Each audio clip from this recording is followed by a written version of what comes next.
Morning, everyone. I'm Kenneth Igoli, together with my partner, Miss Nina Grace Sabanal, and together with my group mates, Miss Gino Intica, Kristen J. Enot, Nina Jean Dapitan, Mary Joy Buok. And today we're going to discuss about the 50 items general education led questionnaires, which compose of the following coverage. So the first one, we have the intellectual competencies. So for this one, it involves four subjects which are purposive communication in English. The second one would be malayuning komunikasyon sa wikang Ingles. Third one, science and technology. And the last one would be mathematics. So the second coverage talks about the personal and the civic responsibilities, which compose of three subjects. So this would be reading in Philippine history and society. The second one would be the life and works of Rizal. And the third one would be ethics. So the third coverage that we're going to discuss is talk about practical skills development, which compose of three subjects, which are the contemporary world, the art appreciation, and the understanding the self. So without further ado, let's start our review. So for our first question, which of the following sentences demonstrates effective communication in English? Again, which of the following sentences demonstrates effective communication in English? A. The project will finish sooner if we initiate the plan. Letter B. We initiate the plan, project finish sooner. The third one. To finish the project faster, plan we start. The fourth one. The plan is being initiated to finish soonerly. And the last one. None of the above. So for this one, we're going to rationalize its choices to in order for us to obtain the correct answer. So this would be the rationalization. So the first one, the project will finish sooner if we initiate the plan. So this sentences is grammatically correct, clear, and professional, wherein it uses professional English syntax and communicates the idea effectively. So basically, it is highlighted as the correct answer on the slide. So why this one is the correct answer and why the other four choices is wrong? So for the B, we initiate the plan project to finish sooner. So basically, this sentence lacks proper grammar and structure. It lacks of articles like the, which are missing, and the phrases are kind of awkward, making it unclear and unconcise when we read it. The third one, to finish the project faster, plan we start. So for this choice, this is poorly constructed and somehow does not follow standard English syntax. It is confusing and somehow ineffective in relaying. The last one would be letter D. The plan is being initiated to finish soonerly. So basically, this one, the word soonerly is not a valid English word, making this sentence incorrect and basically wrong. And the last one, of course, none of the above. So this is incorrect because option A is our correct answer, making it as a clear and professional sentences. Okay, so basically, option A demonstrate effective communication in English because it is grammatically correct, clear, and somehow structured properly.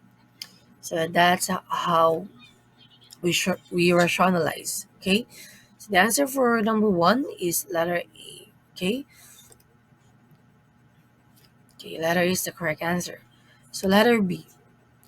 So the second question is, what is the main purpose of using English for special purposes? A. To showcase English proficiency in formal settings. Letter B. To communicate effective in professional and academic fields. Letter C. To impress others with sophisticated language. Letter D. To practice English as a secondary language. And letter E. None of the above.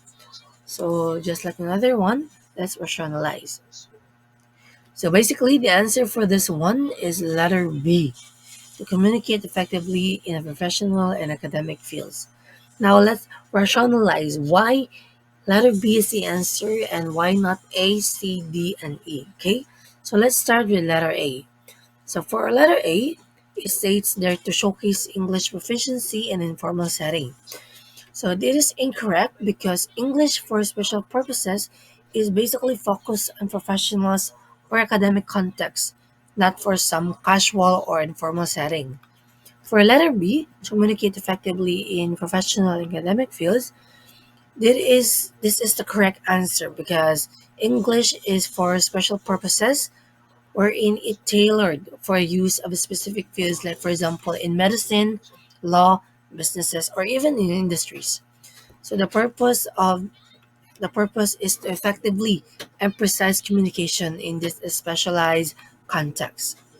So why not D? Because letters why not C rather? Because letter C, this option is incorrect because the goal of using English for special purposes is clear and functional communication, not to impress others. For letter D, it is incorrect because while practicing English, it can be important because it is not the specific purpose of English for special purposes, which mainly focus on specific applications in professionals and academic environments. Okay, then the last one, of course, none of the above. So, to overall, that is incorrect because option B provides the key purposes, which makes talks about the main purpose of English for special purposes, wherein it is purpose is to effectively communicate in a professional and academic fields, as highlighted in the option B. So the other options either misinterpreted or somehow deviated the purpose of the English. So that is number two, which is the answer is letter B. Let's proceed to number three. So for number three, alin sa sumusunod ang nagpapakita ng akademikong paggamit ng Filipino?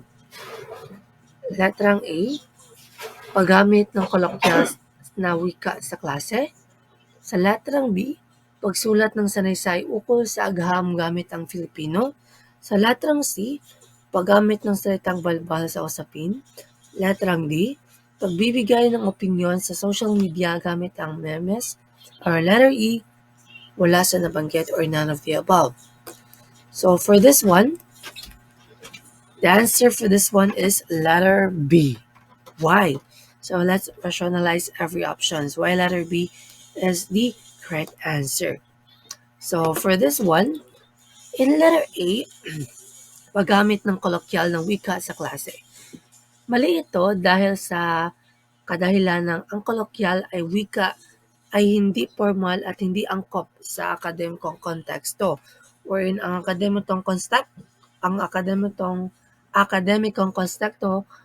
wika ay formal, malinaw at somehow logical. Letter C, why is it wrong?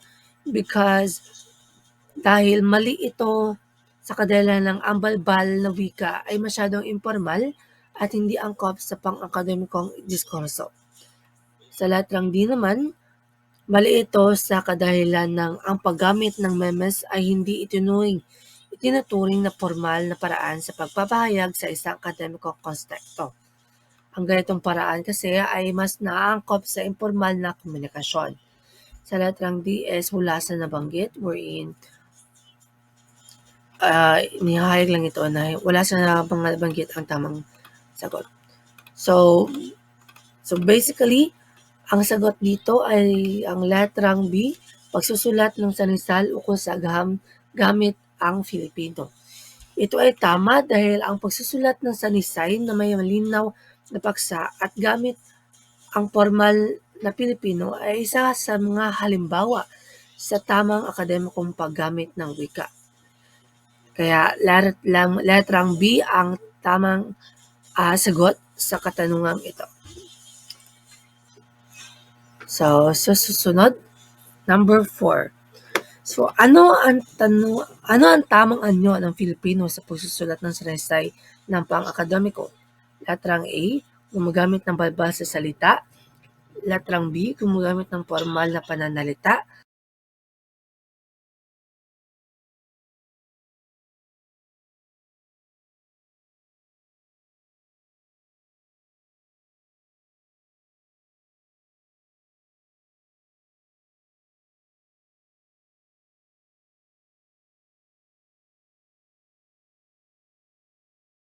Letrang C, gumagamit ng salitang banyaga.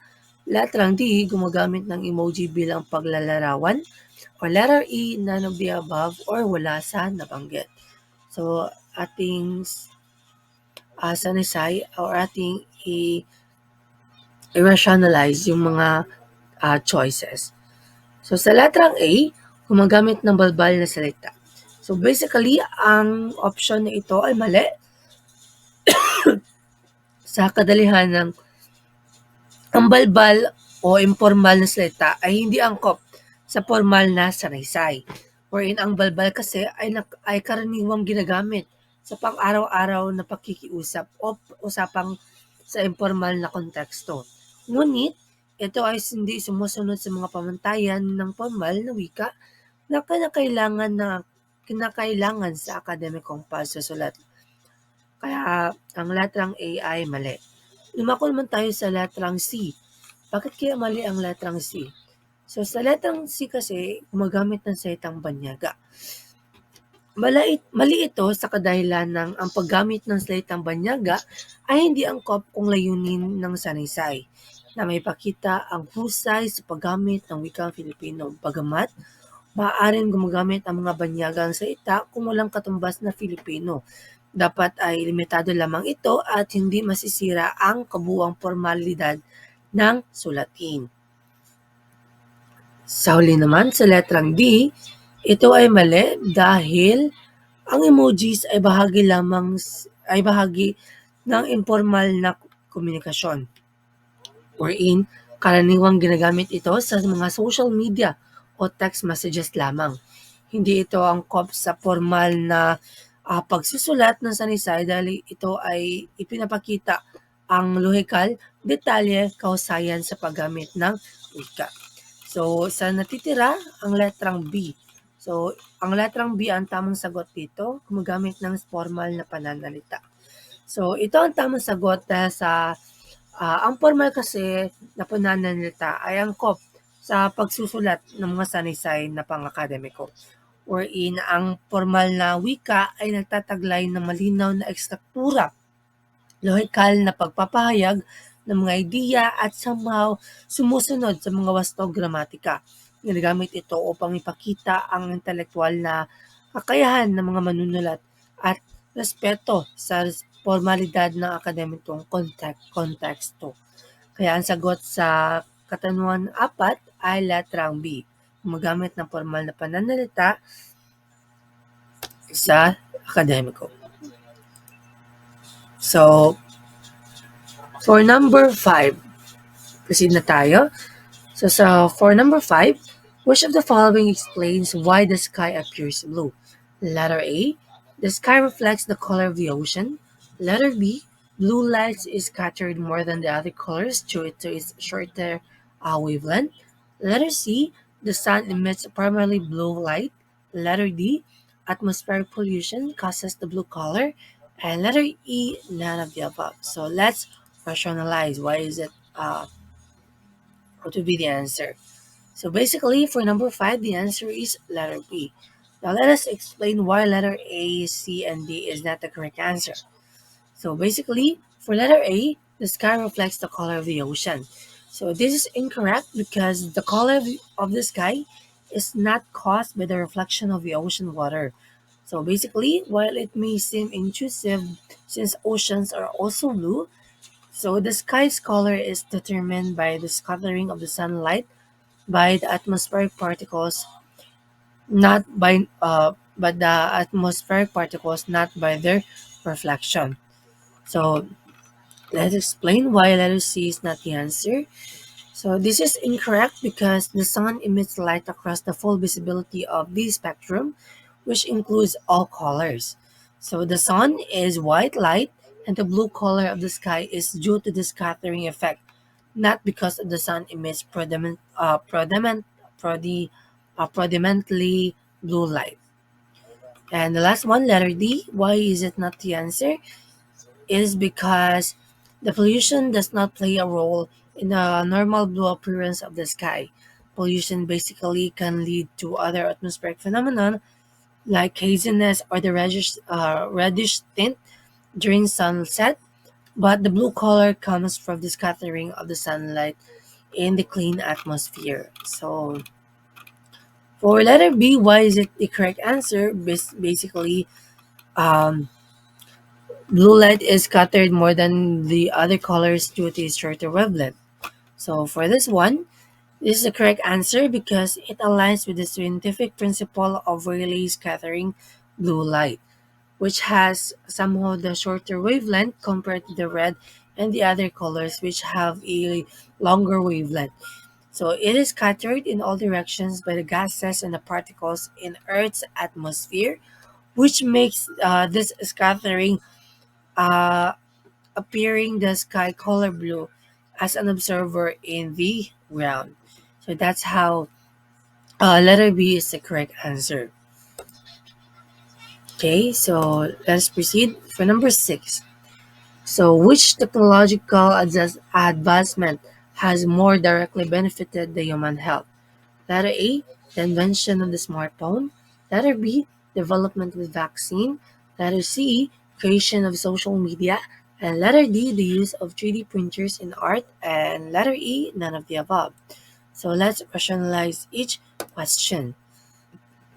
So the first one we have the invention of smartphone.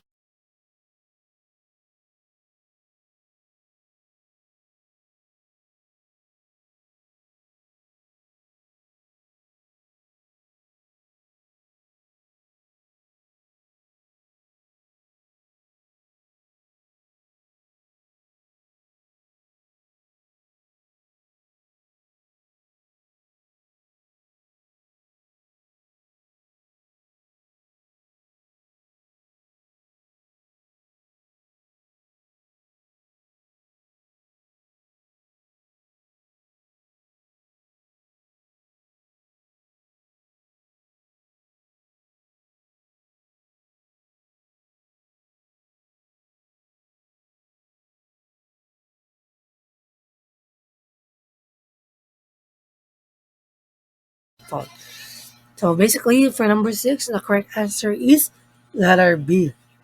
But let us rationalize first the other options. Why is it not the correct answer?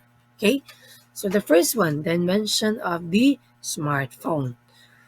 So while smartphones have revolutionized communication, information access, and even health monitoring through apps, their primary purpose is not to directly related to improving the human health, but rather their contribution to health is indirect, such as providing health-related informations or access to telemedicine.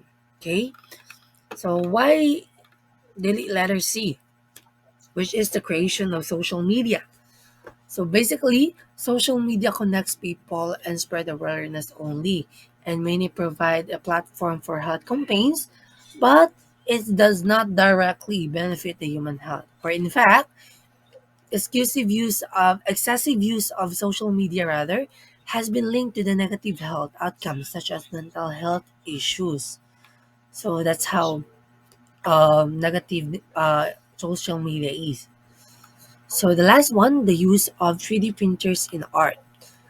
So while 3D printers are groundbreaking in the field like medicine, like for example, creating prosthetics or implants, but their use in art has no significant direct impact on health. So since letter A, C, and D is wrong, so of course the remaining answer would be letter B, which is our correct answer. So why letter B is the correct answer? Is because vaccines have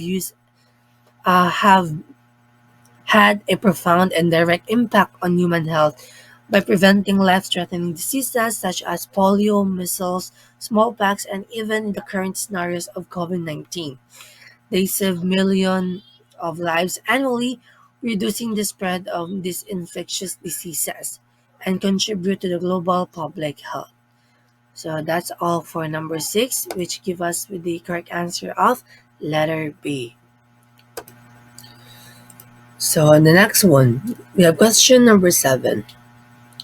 So if a rectangle garden has a length of 10 meters and a width of 4 meters, what is the area? So we have letter A, 40 square meters, Letter D, 14 square meters, and letter C, 20 square meters, letter D, 50 square meters, and letter E, none of the above. So the correct answer is letter A. So basically, when we solve the area of the rectangle, we utilize the formula of length times width. Wherein in the given, we have the length of 10 meters and the width of 4 meters. So basically, by applying the formula, we're just simply going to multiply the length, which is 10, and the width, which is 4. So basically 10 times 4. So 10 times 4 is equals to 40. So making it as our final answer, 40 square meters. Now, why letter B, C, D is not the answer? So basically, um, uh, the answer is the options B, C, D is quite far to the desired value that we are been looking. Okay, so the answer for that one is letter B. By applying the formula length times width, we multiply 10 by 4, arriving with a value of 40, and then forget the unit since we're solving with area, we utilize square meters.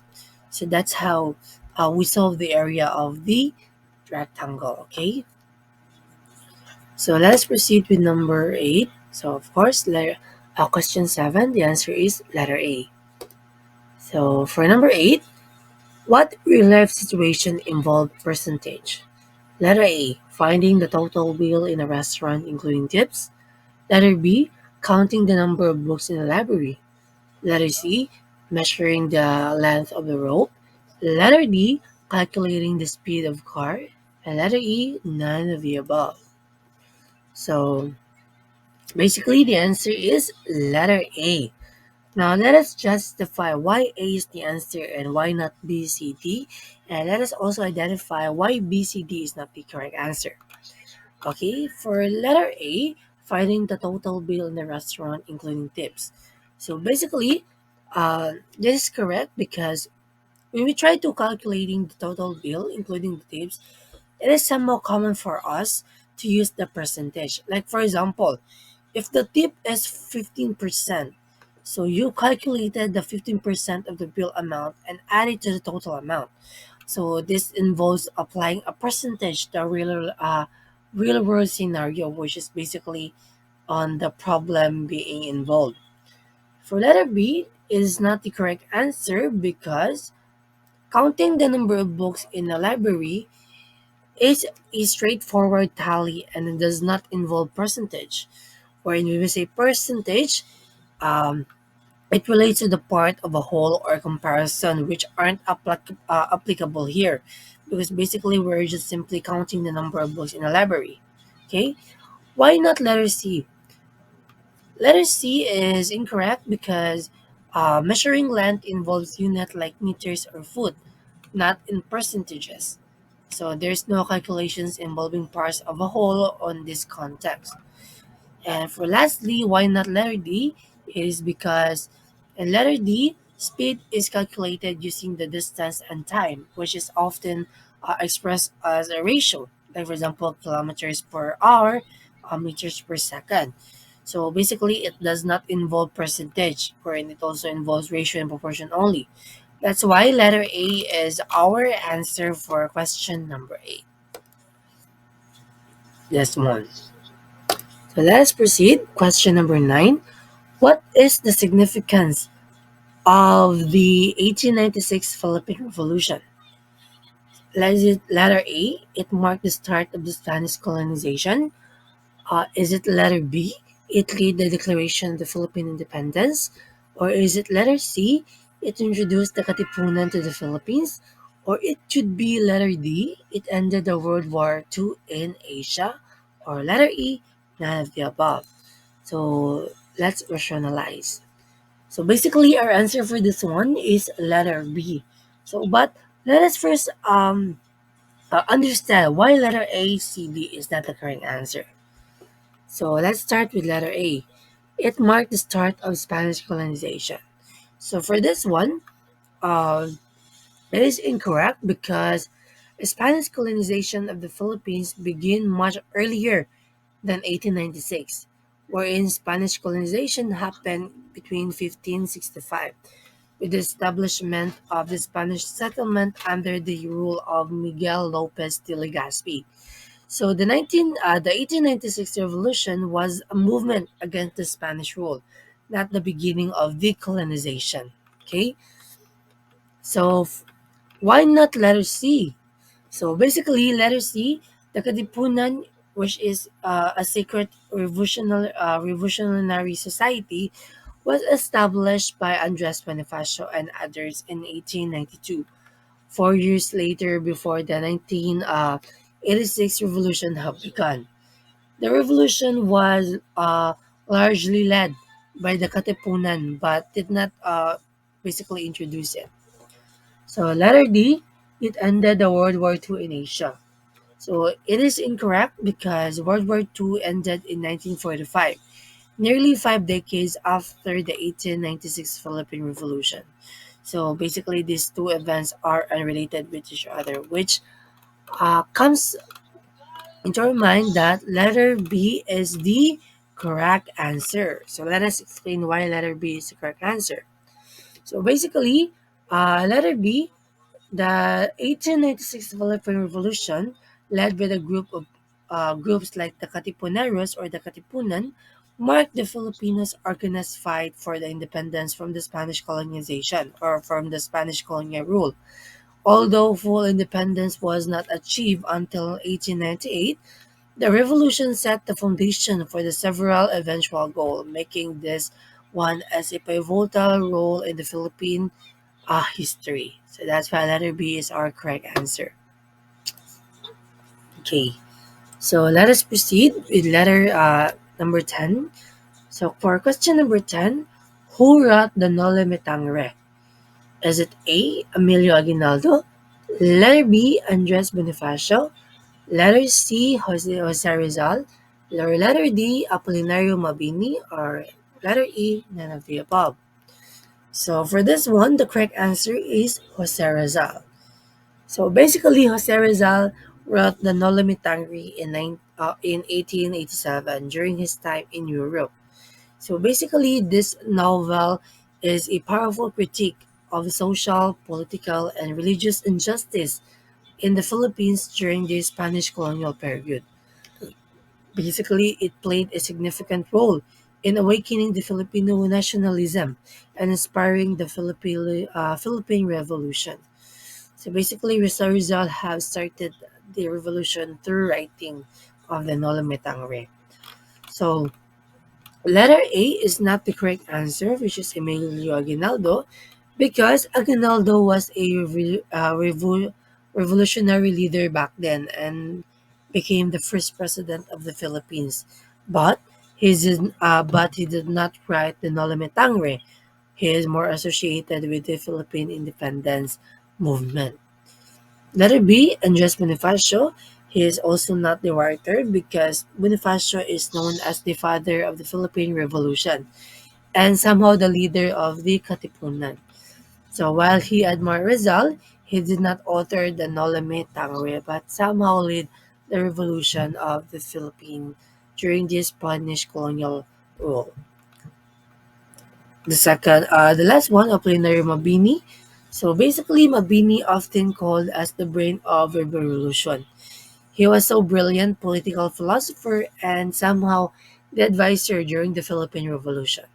So however, he did not write the Noli Me Tangere. So it was Rizal who wrote this what do you call this one? The novel Noli Me Tangere. Okay, so let us proceed. So let us see the correct answer. So number 11. So in which situation would you most likely use English for special purposes? Is it letter A, writing a casual letter to a friend? Or letter B, drafting a business proposal? Or letter C, talking with a vendor at the market? Or letter D, writing a grocery list? Or letter E, none of the above? So let's rationalize. So the correct answer there is drafting a business proposal. So a business proposal is a formal document that requires a precise technical and professional language. So basically, this is a clear example of an English for special purpose because it involves a specialist vocabulary and structured format to communicate ideas effectively in a business context. While letter A, C, D is incorrect. So basically, uh, letter A, casual letters mangga use informal language and personal expression, which does not involve the structured, specialized vocabulary type of ESP or English for special purposes. Letter C is not the correct answer also because conversation in the market are informal and only rely on the basic everyday English rather than a specialized language. Letter D is not the correct answer also because a grocery list is a simply list of items for a personal use. It does not require technical or professional English. So next, that's why question number 11, the answer is letter B. Now, question number 12. Saang uri ng sulating ginagamit ang Filipino bilang wikang akademiko? Letrang A, talumpati sa isang seminar. Letrang B, komento sa social media. Sa letrang C, personal na liham. Or letter D, liham pagmamahal. O sa huli, letter E, none of the above or wala sa nabanggit. So, ang tamang sagot dyan ay ang letrang A, talumpati sa isang seminar. So, ang talumpati kasi sa isang seminar ay isang formal at akademikong anyo ng pagsusulat at pagsasalita. Ginagamit dito ang Filipino bilang wika upang maipahayag ang mahalagang ideya, argumento at impormasyon sa isang intelektual na paraan, lalo na sa mga seminar na ukol sa edukasyon, pananaliksik, pananaliksik o iba pang pang-akademikong larangan. Kaya ang sagot diyan ay ang letrang A. Bakit mali ang B, C at D? So ito ang dahilan. Ang letrang B kasi, ang komento sa social media ay karaniwang informal. Hindi ito sumusunod sa mga tuntunin ng akademikong pagsusulat tulad ng estruktura, formalidad, at maayos na presentasyon ng ideya. Sa letrang C naman, ang personal na liham ay sulatin lamang na ginagamit para sa personal na komunikasyon. Bagamat maaaring gumagamit ito ng Filipino, ngunit hindi ito maituturing na akademikong anyo ng pagsusulat. Kaya ito ay mali. Sa letrang D naman, liham pagmamahal or sa Ingles ito ay tinatawag na love letter.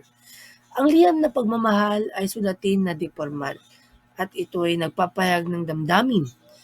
Hindi ito ginagamit sa akademikong konteksto dahil kaya hindi ito kabilang sa mga uri ng akademikong sulatin.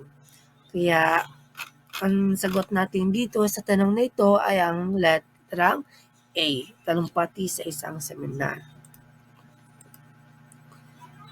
So question number 13. So how does using renewable energy protect Earth's resources? So for this one, letter A, it conserves non-renewable sources like coal and oil.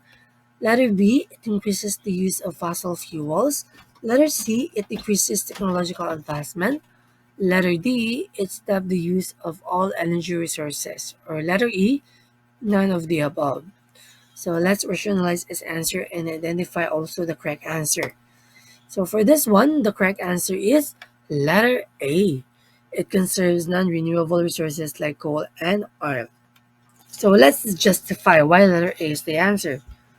So basically, when we say renewable energy resources, it involves solar, wind, and hydropower, wherein they provide alternative to non-renewable resources like coal, oil, and natural resources. So basically, by relying more on renewables, we conserve finite resources and reduce the environmental impact of extracting and burning of fossil fuels. Now, why not B, C, D is the answer? Anong wrong man sila? So basically, for letter B, when we try to use fossil fuels, it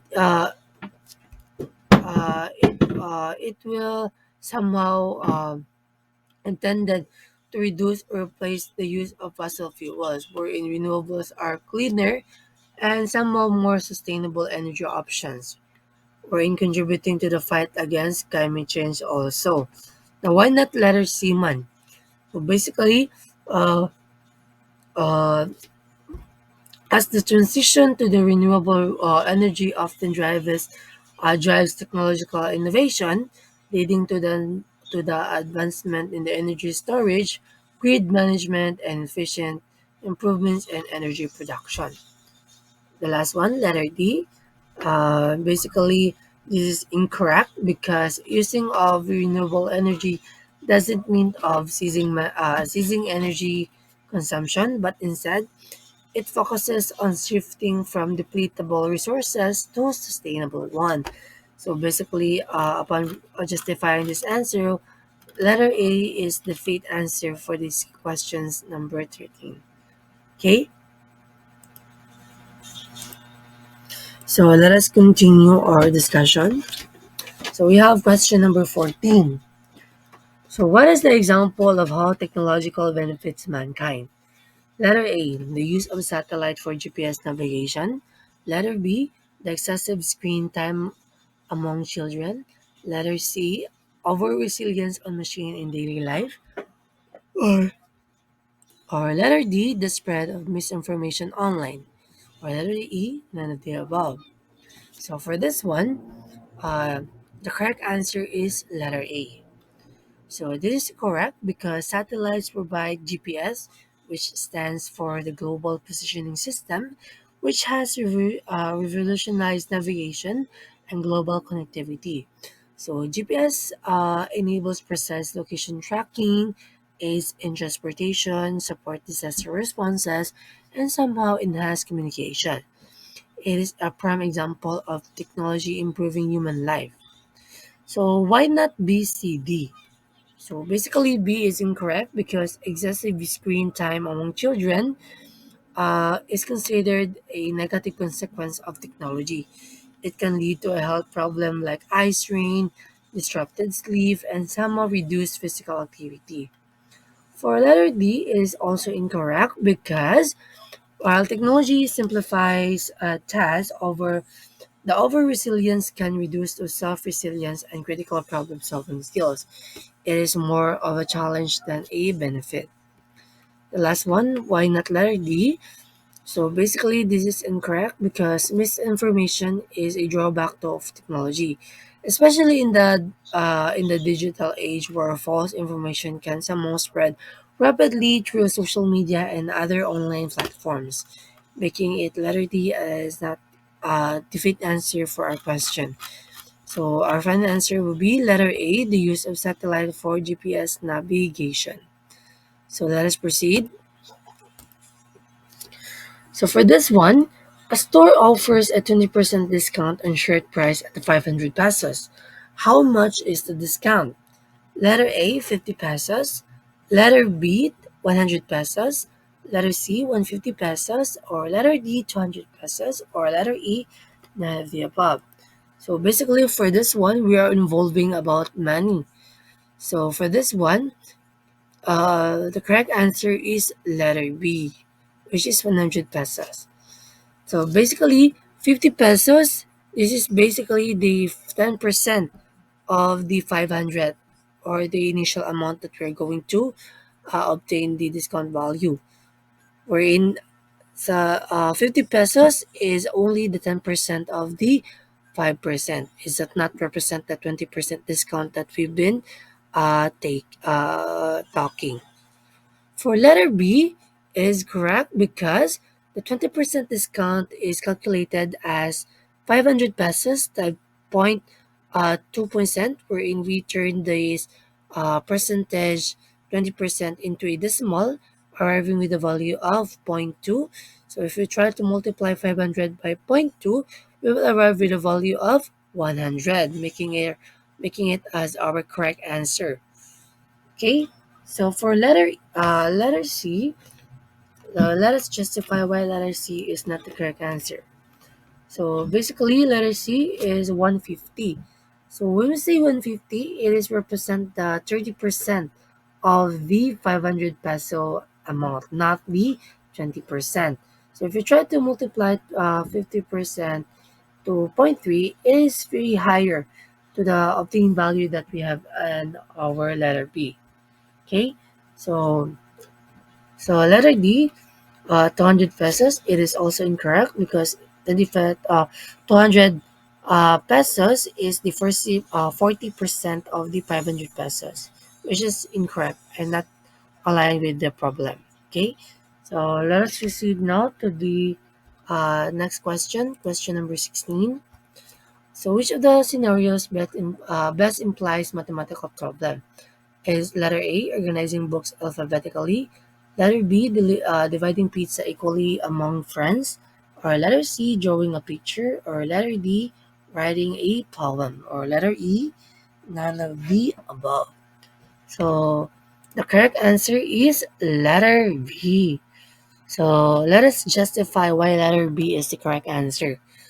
So for letter A, organizing books alphabetically. So this task involves only language and organization, not mathematics, which is not uh, the thing that we've been looking on this problem. For letter C, drawing a picture. So basically, drawing a picture shows creativity, wherein drawing is a creative activity, does not typically involve mathematical problem solving skills. So for letter D, writing a poem. So basically, writing a poem involves creativity and language also, but not in mathematics. That's why we arrive with our final answer, letter B, dividing a pizza equally among friends. So that's will be our correct answer, letter B. Let's proceed with question number 17.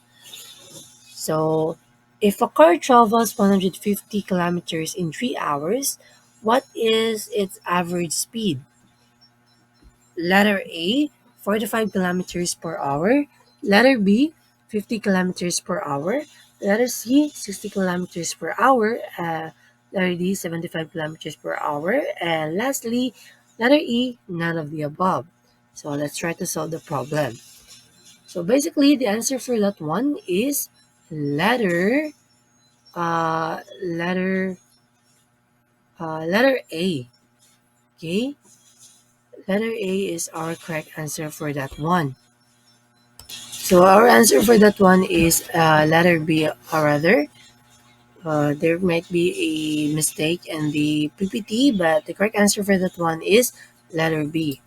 So let's rationalize why letter B is the answer.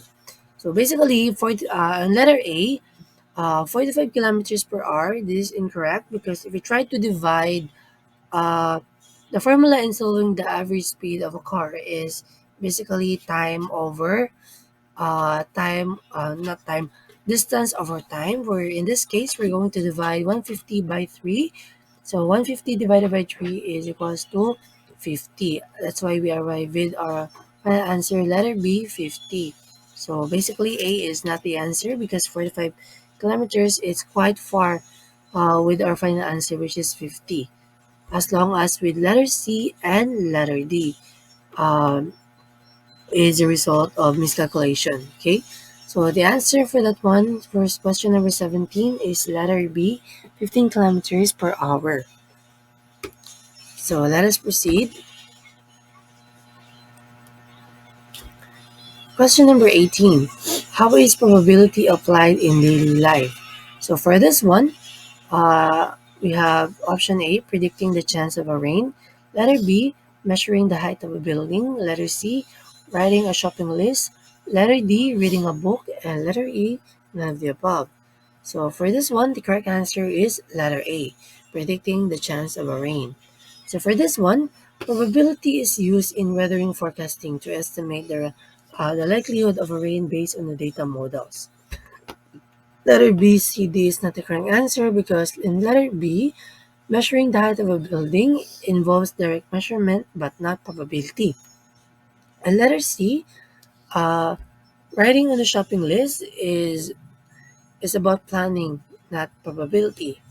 And lastly, on the other hand, reading a book. So basically, reading is a leisure or educational activity. It is not related to probability. So basically, among the options, letter A is our cancer, which is predicting the chance of rain. So let us proceed. For 19, what is one result of the Treaty of Paris of 1898 for the Philippines? Is A, independence from Spain, letter B, colonization by the United States, letter C, liberation from American rule, and letter D, entry in the United Nations, or letter E, none of the above. So the final answer for that one is colonization by the United States. Now let's rationalize the four options. Why is it correct and why is it wrong? So for letter A, independence from Spain is incorrect because the independence from Spain happened while the treaty ended the Spanish rule. The Philippines did not gain independence but became the U.S. colony. So for letter C naman, liberation from this American rule. So basically, American rule began after the treaty and it is lasted until 1946. Okay, so letter D, entry in the United Nations. So for this one, the Philippines is incorrect because the Philippines joined the United Nations in 1945, which is basically unrelated to the questions we talks about the Treaty of the Paris. So since A, C, D is not the answer, it will leave us with the option B, which is colonization by the United States. So basically, um, the result of the Treaty of Paris have transferred the control of the Philippines from Spain to the United States. So basically, after the colonization of the Spain or the Spaniards, the United Nation or the United States took place its position in colonizing the Philippines. So let us proceed. So basically, the answer is letter B. So let us proceed with 20. So who is known as the brain of the revolution? Is it letter A, Emilio Jacinto? Or is it letter B, Apolinario Mabini? Or letter C, Andres Bonifacio? Or is it letter D, Melchor Aquino? Or letter E, none of the above? So let's rationalize the five options or the four options.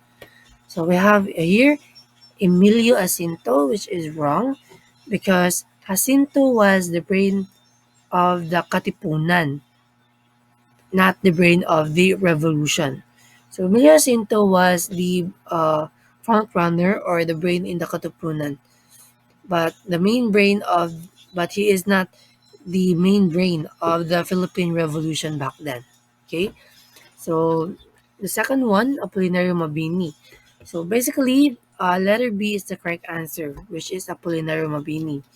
So Mabini earned this title for his intellectual leadership and contribution to the revolutionary government back then during the Philippine Revolution. That's why letter B is our answer.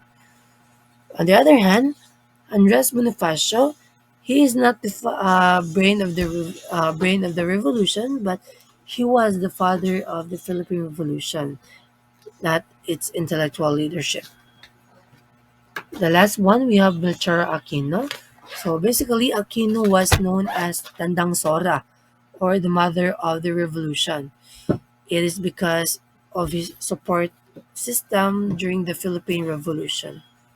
So the answer for that one is letter B. Apolinario Mabini is the brain of the revolution. So let's proceed. So for question 21, how did the cry of Balintawak contribute to the Philippine history? Is it letter A? It signaled the start of the armed resistance against Spain. Or is it letter B? It marked the arrival of the American forces. Or is it letter C? It celebrated the Philippine entry into the ASEAN. Or in letter D, it ended the Philippine Revolution. Or in letter E, none of the above. So basically, our answer for that one is A. It signaled the start of armed resistance against the Spain. So basically, the Cry of Balintawak marked the beginning of the Philippine Revolution in 1896. Okay, it was a pivotal moment in the Philippines' history when the Andres Bonifacio and the Katipunan launches the revolution against the Spanish colonial rule. So let us proceed. Why letter B, C, D is not the correct answer? So for letter B, it marked the arrival of the American forces. This event predates the arrival of the American forces in 1892. So basically, uh, so letter C. It celebrates the Philippine entry into the ASEAN. So basically, this one, ASEAN was established in 1967, long after the cry of Olintabok. So basically, the ASEAN happened very, very late, very, very far from the happenings during the cry of Balintawak. Okay, so letter D, it ended the Philippine Revolution. So since then, the cry of Balintawak ignited the revolution. Is that it did not end there, wherein it sparked and became one of pivotal history in the Philippine history. Okay, so that's um, how the cry of Balintawak uh, put emphasis and somehow made a significant event in our history. So let us proceed with question number 22. What was the goal of the Katipunan? Is it letter A to promote the Spanish culture in the Philippines? Or is it letter B to reform the Spanish government in the Philippines? Or is it letter C to gain independence from the Spanish rule? Or is it letter D to establish American governance in the Philippines? Or is it letter E, none of the above? So for this one, the correct answer is letter C. But let us just first justify why letter A, B, D is not the correct answer. So for letter A, to promote Spanish culture in the Philippines. So basically, for this one, the Katipunan aimed to overthrow the Spanish rule, not to promote its culture. Because during back then, the goal of the Spaniards was to spread their culture, but it was black, or it was revolutionized by the indigenous people in the Philippines back then, which is the Katipuneros. So the second one, letter B, to reform the Spanish government in the Philippines, is also incorrect because the Katipunan back then sought to complete the independence in the Philippines, not to make a reform about it. Okay, so letter D, to establish American governments in the Philippines, this is also incorrect because the Katipunan opposed the foreign colonization, which also includes the American rule back then, which is after the Spanish colonization. So, which leave us with the idea of letter C, which is to gain independence from the Spanish rule. So, basically, the primary goal of the Katipunan was to achieve Philippine independence through revolution. So, this was the goal of the Katipuneros back then. So let us proceed now with question number 23. So for question number 23, why is the Philippine flag significant? A. It symbolizes the natural resources of the Philippines. Or letter B. It represents the struggle of the victories of the Filipino people. Or is it letter C? It highlights the importance of trade in the country. Or is it in letter D? It serves as a marker for a historical landmark. Or letter D? None of the above. So the answer for this one is letter B. Now let's rationalize each questions. Why letter B is the answer, and why not A, C, or D? So the first one, letter A, it symbolizes the natural resources of the Philippines. It is incorrect because the flag represents the struggles for independence and unity, not the natural resources found in the Philippines. For letter C, it highlights the importance of trade in the country, which is also incorrect because trade is not a central theme on the flag symbolism. And for letter D, it served as a marker for historical landmark. So while historically significant, but the flag is not used as a landmark. So this will leave us with the idea of letter A. It symbolizes the nature, not letter A, but letter B, wherein it represents the struggle and the victories of the Filipino people. So basically, the flag symbolizes the nation's fight for freedom and the sacrifices it made for its independence. That's how significant the Philippine flag is, which give us with the final answer of letter B. So let us proceed with letter question number 24 is the second to the last question.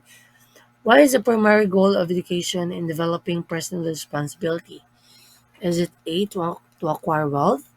Is it letter B, to make informed decisions and contributions to the society? Or is it letter C, to gain fame and popularity? Or letter D, to memorize historical rates? Or letter E, none of the above? So let's rationalize. The final answer for this one is letter B, to make informed decisions and contribution to the society. Now, why not letter A, C, D, D, I? So when we say A, Manggod, to acquire wealth, this is incorrect because while education can lead to career success, which give us a lot of money, but its primary purpose is to broaden the wealth acquisition.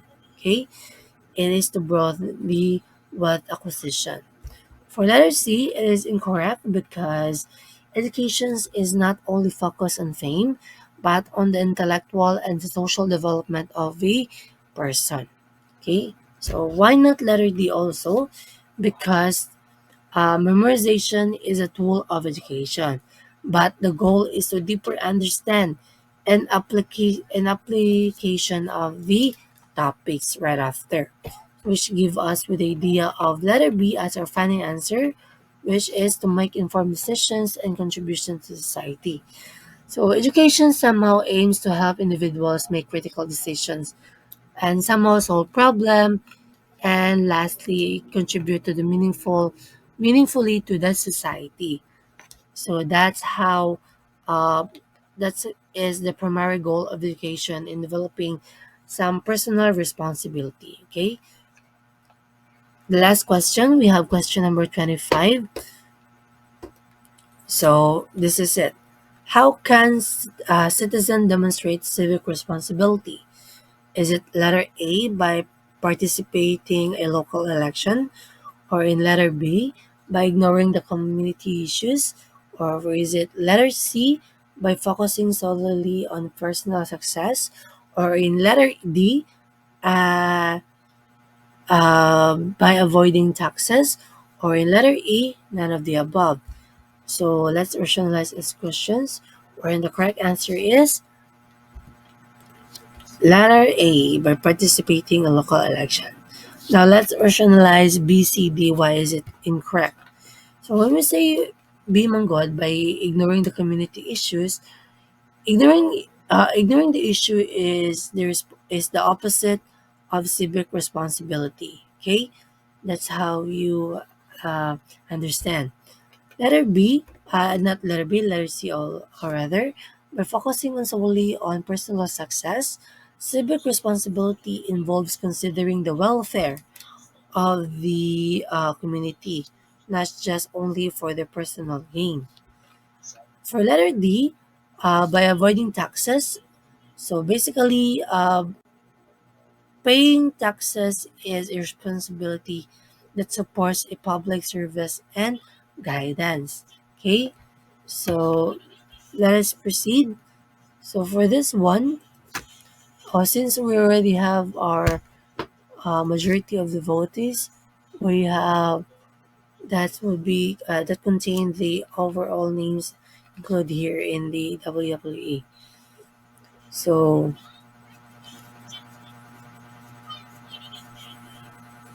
the next one we have,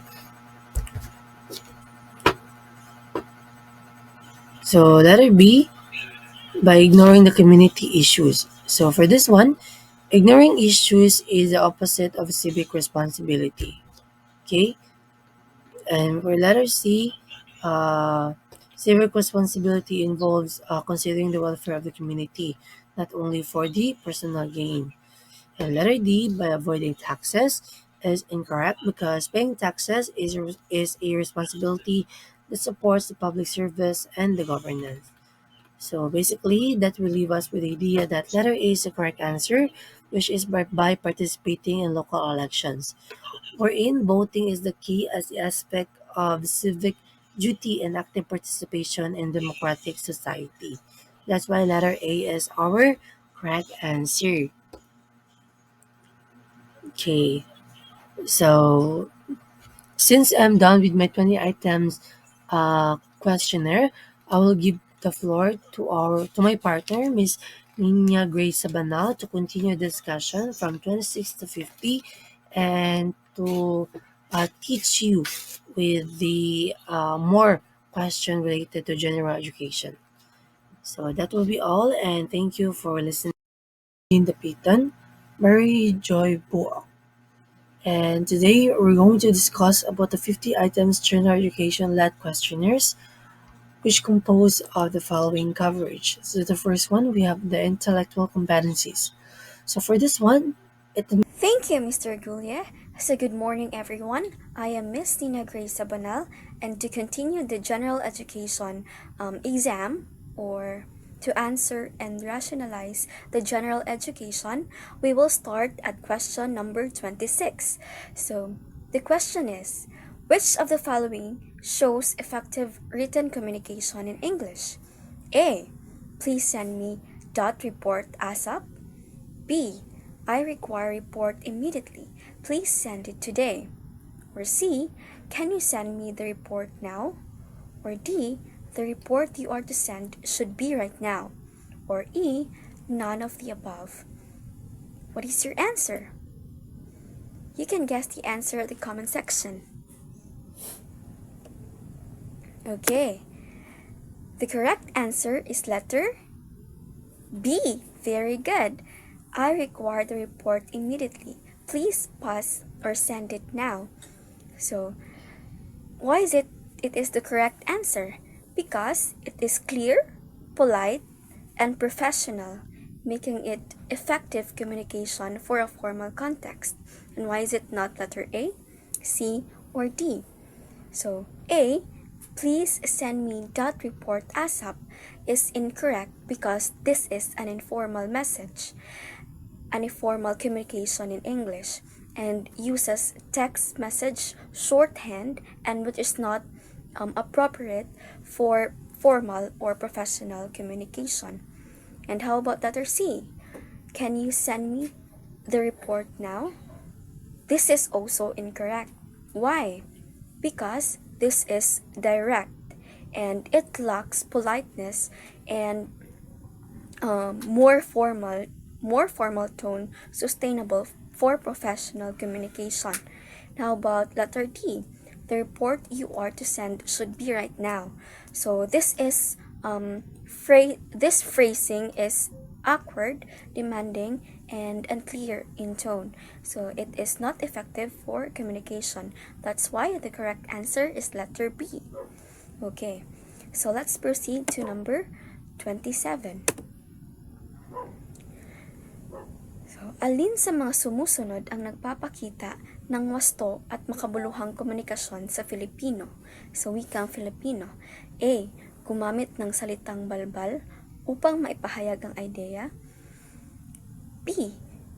Gumamit ng lohikal at formal na wika sa diskusyon. C. Magbigay ng maikli at di kompletong sagot. Or letter D. Gumamit ng maraming hiram na salita. Or letter E, wala sa nabanggit. Ano sa tingin nyo ang sagot?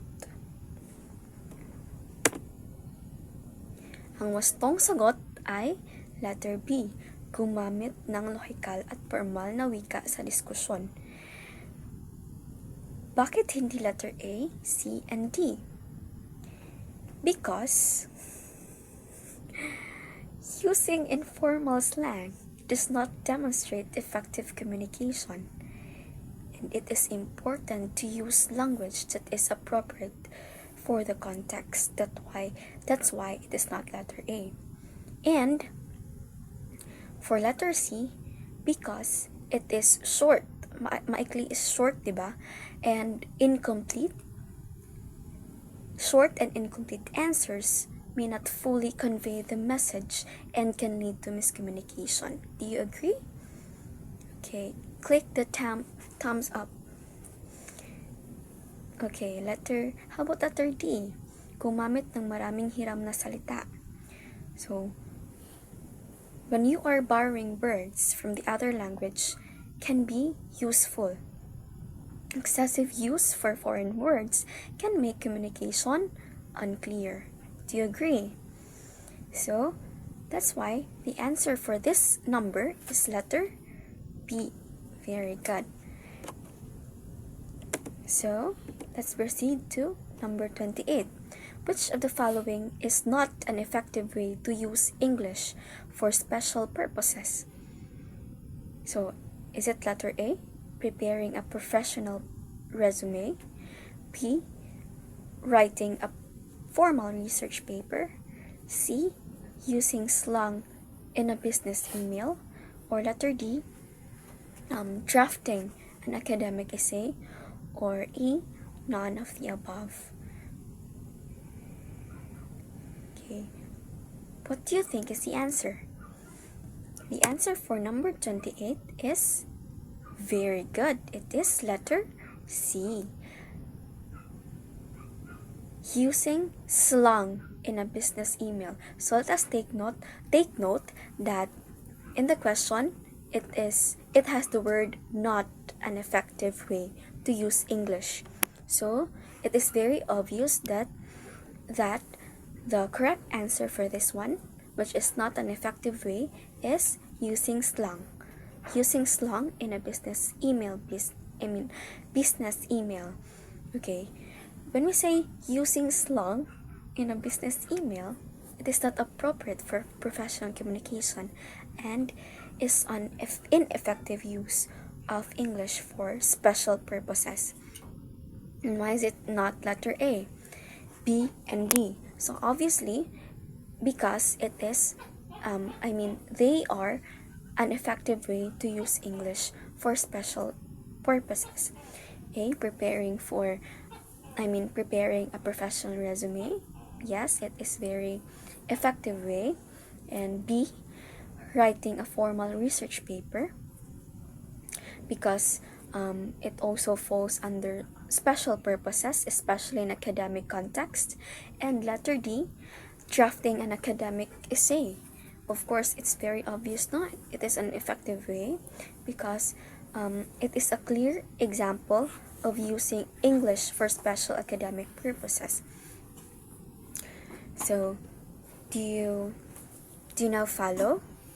So we are now in number 29. Very good. So the question for number 29, which of the following best illustrates the conservation of Earth's resources? So letter A, using disposable plastic bags. Letter B, practicing reforestation.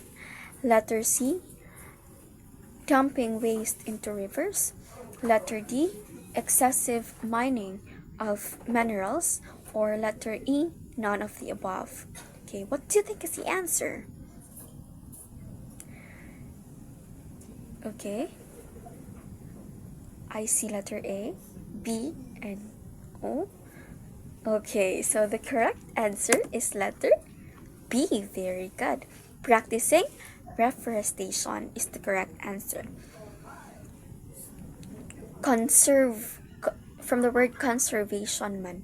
Conservation, and it is very obvious, no, that it is reforestation, because reforestation helps to conserve natural resources by replenishing forests, which provide oxygen, stabilize the climate, and preserve biodiversity. Okay, do you agree? Okay, if you have negative reactions or something corrections or suggestions, you may um, comment. Okay, and why is it not letter A, C, and D? A is incorrect because using disposable plastic bags contributes to environmental pollution and is not an example of resource conservation. And how about letter C? Dumping waste into rivers. So it is very incorrect because this harms the environment and is detrimental to resource conservation. And how about letter D? Excessive mining of minerals. Minerals rather. So excessive mining depletes natural resources and causes environmental damage, and which contradicts conservation efforts. So it's very obvious that it is to practice reforestation is the correct answer. Okay. So next, let's have number 30, which is an example of a renewable energy source. Is it letter A, coal, B, wind, C, oil, or letter D, natural gas?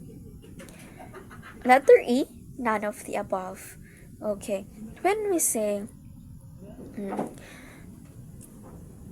coal, wind, oil, natural gas, which is renewable energy. So the answer for this one is wind. Very good. For those who answer wind, you are correct. So we say wind.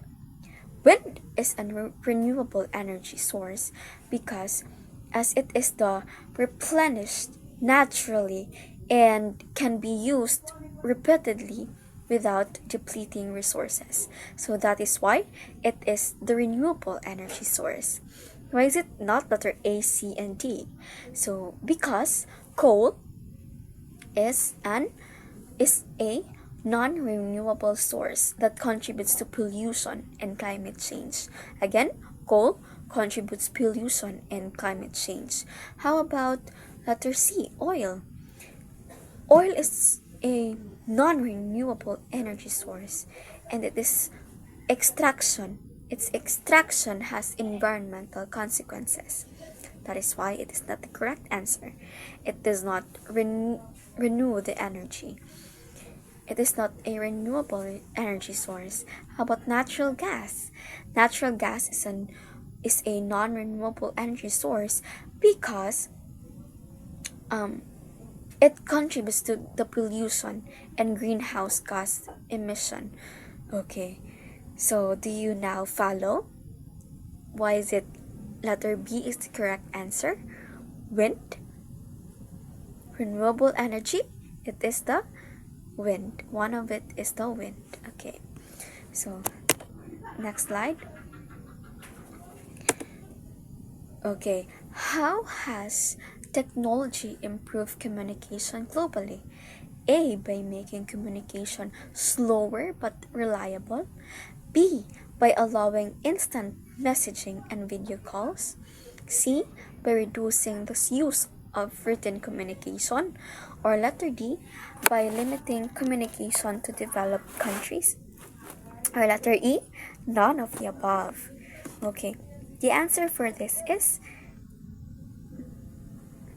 very good. Letter B, by allowing instant messaging and video calls. Remember, take note that the question is the technology improved. How has the technology improved communication globally? So it is from the word improvement. How to improve the communication? So it is by allowing instant messaging and video calls. So technology, particularly the internet, has allowed instant messaging, right? Video calls to your friends or relatives that is away from you, and another forms of immediate communication that have connected people across the world. Yes, right? And why is it not letter A? It is technology has made communication more reliable, right? So it has actually sped up communication rather than slowed it down. How about letter C? Reducing the use of written communication. So by this one, technology has actually increased, right? Do you agree? So the use of written communication through emails, social media, and text. So that's why it is incorrect. So how about by limiting communication to developed countries? So technology has made communication accessible to people all over the world, so not just in developed countries. So that is why letter B is the best answer. Okay, how about number 32? What scientific principle explains why objects fall toward Earth? Very easy. So, letter A, electromagnetism. Letter B, gravity. Letter C, thermodynamics. Letter D, photosynthesis. Letter E, none of the above. Okay, so the answer for this one is very obvious, right? It is gravity. So I think gravity is the force. It is the force that pulls objects towards the center of the earth and explaining why things falls to the ground when dropped, right? So so that explains why objects fall towards earth. Okay? When we say electromagnetism, so electromagnetism, it deals with the electric from the word electro. So it deals with electric and magnet fields, not gravity, not to fall objects towards Earth. Okay, so it does not explain the question. It does not answer the question. How about letter C, thermodynamics? So thermodynamics, it deals with heat. We say thermo from the word thermo, right? Heat and energy transfer, not the behavior of objects in free fall. So how about photosynthesis? Photosynthesis is the process by which plants convert sunlight into energy unrelated to the falling objects. Okay, do you now agree? Okay, let's have number. Okay, the answer for number 32 is letter B, gravity. Okay, number 33. A student scored 45 out of 60 on a test. What is the percentage of the score? So it's very easy for the math majors. It's a piece of cake. So is it letter A, 65%, letter B, 70%, letter C, 75%, letter D, 80%, or letter E, none of the above? Okay, for this one, the correct answer is letter. Very easy. Letter. Very good. It's letter C, 75%. So, to find the percentage, you will divide 45 by 60, which is equal to 45 divided by 60. Very good. It is equal to 0.75, and then you will multiply to 100 to get the percentage. So 75, you will just move the point or the decimal point to the right. Very good. Since there are two zeros in 100, so you will move two zeros from left to right, the decimal points. So 0.75, you will move to the right, two step to the right. So 1, 2. So the answer is 75%. Okay, do you agree? Okay, let's proceed to number 34. Which real life situation involves ratios?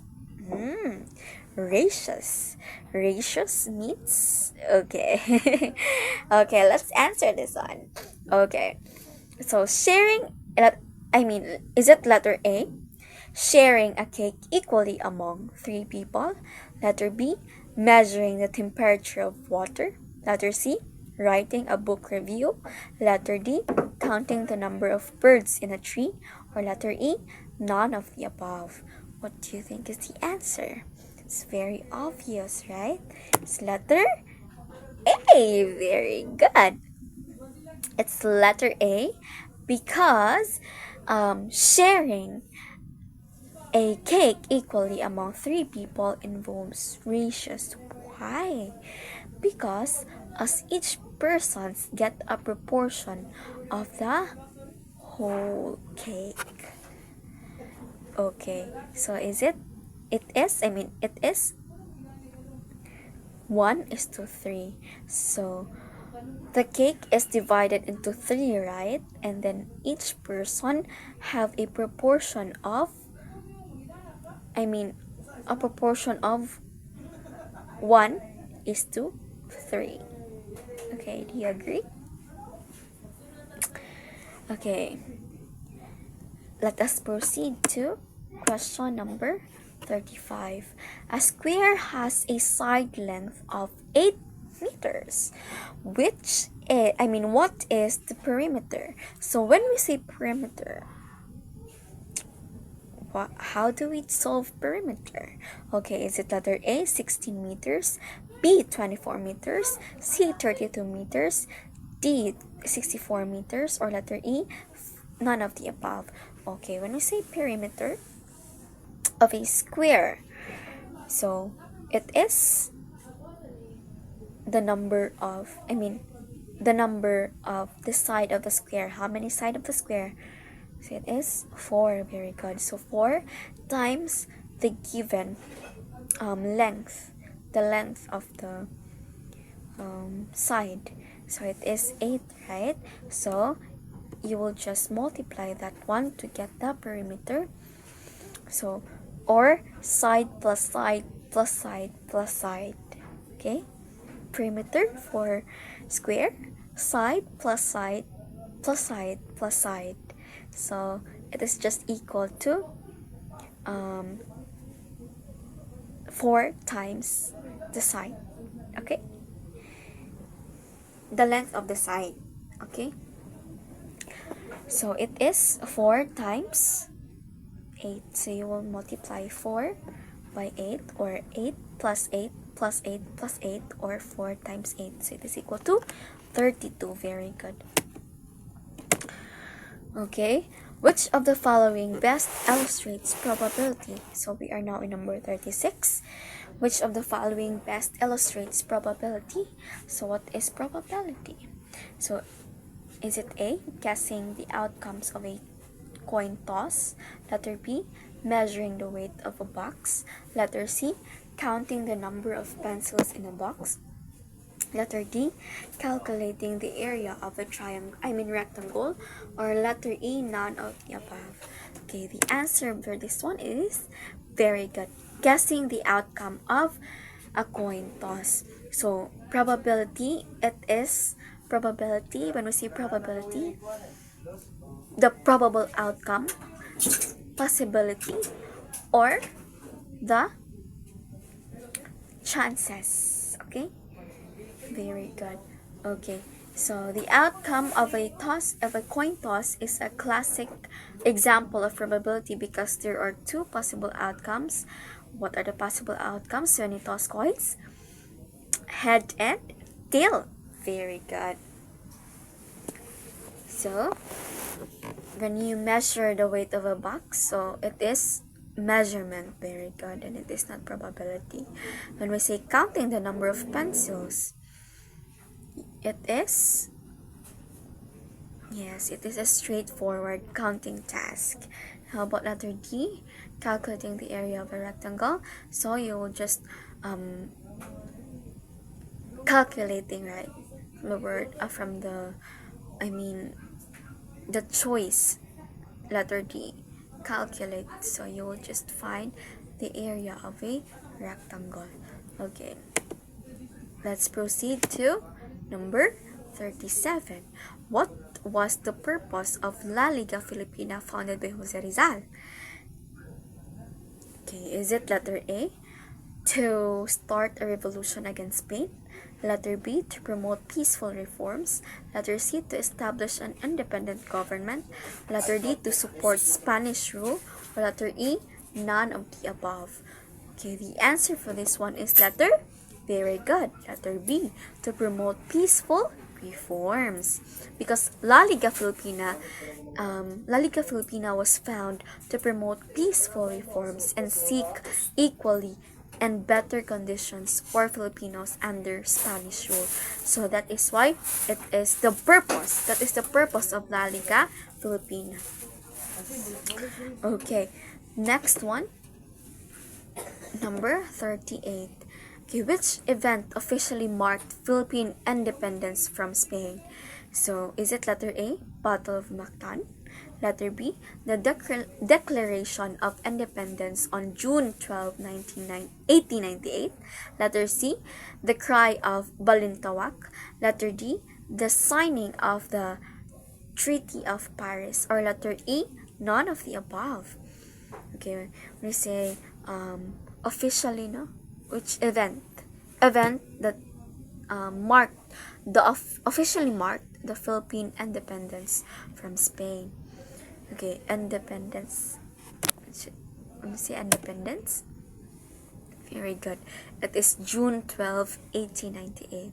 So the Declaration of Philippine Independence on June 12, 1898 officially marked the nation's independence from Spanish colonial rule.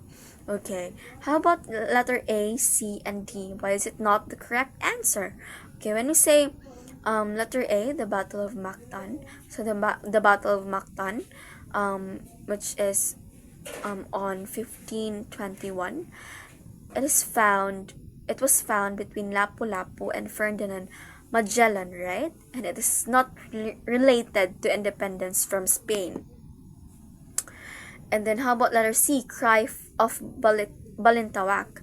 So when I say Cry of Balintawak, this marked the beginning of the revolution, but did not formally declare the independence. Okay? How about letter D, the signing of the Treaty of Paris? When we say Treaty of Paris, it is on 1898 also, and then it ended the Spanish and American War, but transferred control of the Philippines to the United States and not Spain. Okay? So the next one, so the answer for this one is letter B. Very good. So the next one is, how can Filipinos actively promote social justice? So we are now down to the question 39. How can Filipinos actively promote social justice? Is it letter A, by practicing in community service? Letter B, by ignoring marginalized groups? Letter C, by avoiding civic duties. Letter D, by prioritizing personal gains. Or letter E, none of the above. Okay, the answer for this one is letter A. Very good. By participating in community service. It is very obvious, right? So when we say this one, community service helps address societal issues and supports marginalized groups, and thus promoting social justice. How about letter B, C, and D? Why is it not the correct answer? So letter B, by ignoring marginalized groups, it is not correct, because ignoring marginalized group is the opposite of promoting social justice. How about letter C, by avoiding civic duties? So avoiding civic duties does not contribute. It does not contribute. It does not totally not contribute to the social justice or the betterment of society. How about prioritizing personal gains? Prioritizing personal gain over collective well-being can hinder efforts to achieve social justice. So the correct answer for this one is letter A. Very good. How about number 40? What is the significance of Malolos Congress? So, is it letter A? It established the first Filipino government. Letter B, it marked the beginning of American rule. Letter C, it abolished Spanish influence in the Philippines. Letter D, it ended the Philippine Revolution. Or letter E, none of the above. Okay, guess. Can you guess what is the answer? You can answer on the comment section. Okay, for number 40, it is very good. You got the correct answer. It is letter A. It established the first Filipino government. So, the Malolos Congress on 1898 established the first Philippine Republic, marking the significant step toward the self-rule. And how about it marked the beginning of American rule? So Malolos Congress occurred before the American rule began. So it is not the correct answer. How about letter C? Is it abolished Spanish influence in the Philippines? So while the Malolos Congress aimed for independence, the abolition of Spanish influence was more definitely accomplished after the Spanish-American War. So that is why it is not the answer. How about letter D? It ended the Philippine Revolution. So the Philippine Revolution continued after the establishment of the Malolos government, which was later disrupted by the American intervention. So that is why it is not the correct answer. So the correct answer for number 40 is letter? Very good, it's letter A. So let us have number 41. Okay, why is financial literacy important for individuals? Financial literacy. Okay, is it A, to avoid paying taxes? Letter B, to inform decisions about personal finances. Letter C, to spend money irresponsibly. Letter D, to ignore economic trends. Or letter E, none of the above. Okay, the correct answer for this one is, it is very obvious. It's letter B, to make informed decisions about personal finances. So financial literacy is essential. It is very important because it enables individuals to manage their money wisely and make informed investment decisions and understand financial risk and opportunities. So that is the financial literacy. That is why it is the correct answer. But to avoid paying taxes, it is not financial. It is not the correct answer, right? Because you are not going to avoid paying taxes because you are obligated to pay the taxes of the government. So you can't avoid paying taxes. How about to spend money irresponsibly? Of course, it is not the correct answer. How about letter D, to ignore economic trends? So being financially literate involves understanding and adapting to economic trends to make better financial decisions. Okay. Do you follow? Okay, can you click the happy face or the haha icon on the comment section?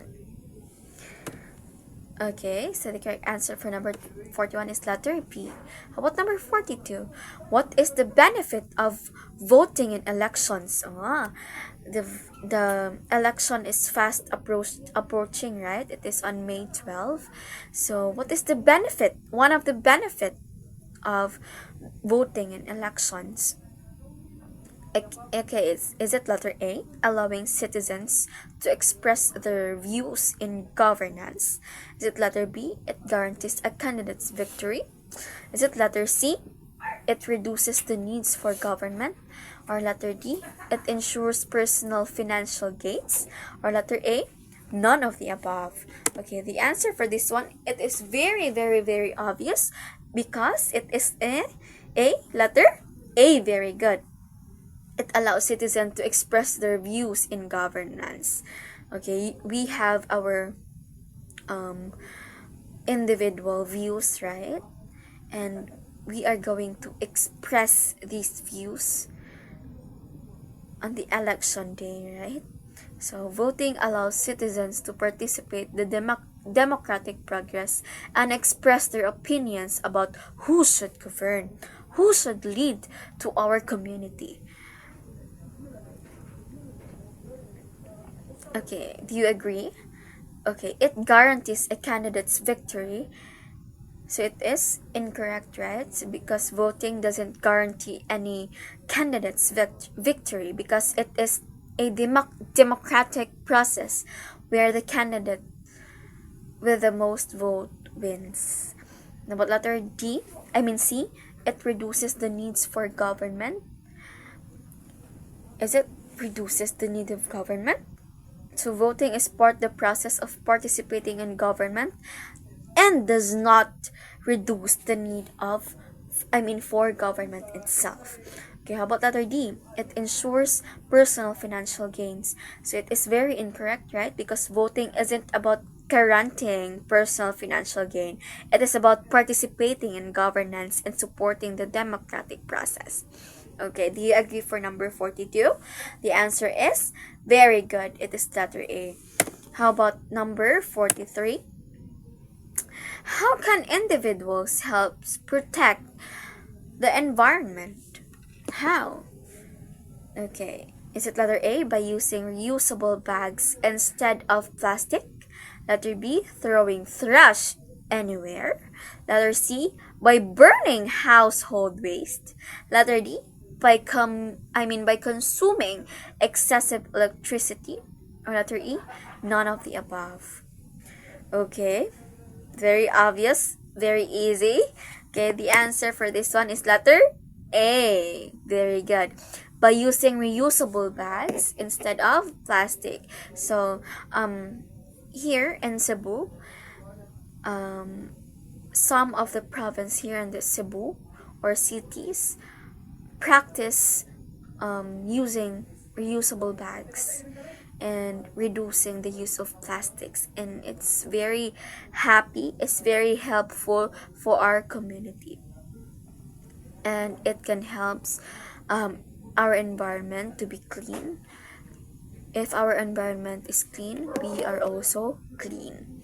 Okay, it is very obvious, right? Because throwing trash, burning household waste, and consuming excessive electricity is a very no no for our environment, community environment.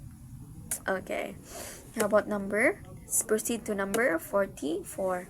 Which of the following is not an example of civic responsibility? Okay, is it letter A, obeying traffic rules? Letter B, paying taxes? Letter C, ignoring community issues? Letter D, participating in cleanup drives? Or letter E, none of the above? Take note that the question involves not an example of a civic responsibility. Okay, the answer for this one is letter C, ignoring community issues. So when you say ignoring community issues, it is not an example of civic responsibility because civic responsibility involves engaging with and addressing community concerns. So letter A, B, and D, it is incorrect. Incorrect in the question. Incorrect answer for this question, but it is a very good example for their civic responsibility. You will engage and then address the community concerns or issues. So letter C is the correct answer for this one, which is not an example for civic responsibility. Okay, how about number 44? Which of the number 45, what does the preamble of the Philippine Constitution emphasize? Okay. Is it letter A? The sovereignty of the state. Letter B, the importance of international relations. Letter C, the need for economic prosperity. Letter D, the power of religious institution. Or letter E, none of the above. Okay, the correct answer for this one is letter A. Very good. The sovereignty of the state. So the preamble emphasizes the sovereignty of the Filipino, right? The Filipino people and their role in establishing the nation's democratic system. So the importance of international relation, the need for economic prosperity, and the power religious institutions are the correct answer for this item or for this question. Okay. So do you now follow? Let's proceed to number 46. Which historical figure is known as the father of the Philippine Army? Father of the Philippine Army? Is it letter A, Jose Rizal? B, Andres Bonifacio? Letter C, Emilio Aguinaldo? Letter D, Apolinario Mabini? Or letter E, none of the above? Okay, the correct answer for this one is letter. Very good. It's letter B, Andres Bonifacio. Okay, Andres Bonifacio is known as the father of Philippine Army. Again, father of Philippine Army, it is Andres Bonifacio. Okay, because he organized the Katipunan, which was the armed revolutionary force against Spanish rules. Okay, how about letter A, C, and D? Okay, letter A, Jose Rizal is considered the national hero, right? And not the associated with the founding, with the founding of Philippine Army. What letter C? Emilio Aguinaldo. Emilio Aguinaldo is the what? It is the first president of the Philippines and a significant figure in the revolution. But Emilio Aguinaldo is not the father of the Philippine Army. How about Apolinario Mabini? So Apolinario Mabini, he was a key intellectual figure during the revolution but was not associated with establishing the army. Okay, do you now follow? So the correct answer for this one, when we say father of the Philippine Army, it is Andres Bonifacio. Okay, how about number 47? What is the role of the Commission on Election, or what we call COMELEC? Okay, is it letter A, to oversee elections and ensuring their integrity? Letter B, to draft laws for the country? Letter C, to resolve disputes in the judiciary? Letter D, to manage the country's economy? Or letter E, none of the above? Okay, what is your answer? Very good. It is letter A. Very good. To oversee elections and ensure the integrity. Because the Commission on Election, or the COMELEC, they are the responsible for ensuring that elections in the Philippines are free and fair and credible. So they are the one. Their task is to ensure that everything is fair and credible during elections. Okay. So that is the role of Commission on Election. Okay, how about number 48? How does one demonstrate patriotism? Okay, is it letter A, by supporting national development initiatives? Letter B, by disregarding disregarding B, by disregarding national laws? Letter C, by promoting foreign culture over local tradition? Letter D, avoiding civic duties? Or letter E, none of the above? Okay, the answer for this one is letter.